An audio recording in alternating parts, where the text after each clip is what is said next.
the person I spoke to, for example, at least 2-3 people, were really angry that the English Supreme Court had prevented Holyrood from having a second referendum. And I said to them, no, it's like the United Kingdom Supreme Court. It's not a court set up by the English to dominate Scotland. It's the highest constitutional court in the United Kingdom, and it's made up of judges from Scotland, England, Northern Ireland and Wales, each of whom represent these slightly different legal traditions gathered together, making judgments from their British-wide perspective. And they just would not accept that. And one of them said to me, he goes, well, look, when was the Supreme Court set up? And I goes, well, it was set up on the 1st of October 2009 under Gordon Brown's premiership. And he goes, yeah, it was set up then. And I goes, well, it was only, what they did, I explained, was that previously the court had been located in the House of Lords within the Palace of Westminster.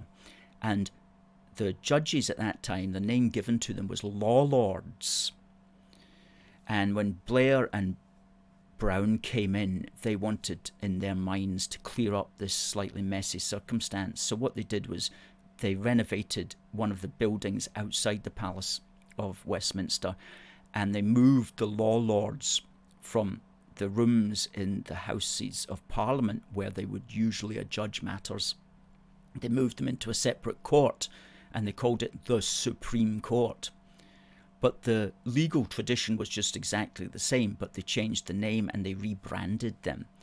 But Britain had had those law lords going way back since the time of Union. But they didn't know anything about that, and they were not accepting it.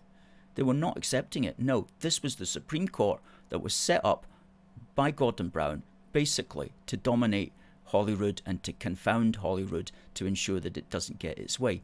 And I was trying to explain, no, it's nothing to do with that. It's the Constitutional Court of the United Kingdom, and it did not rule against the people of Scotland. It ruled simply that Holyrood, if it was to have a second referendum, would need the permission of the British Parliament to do so.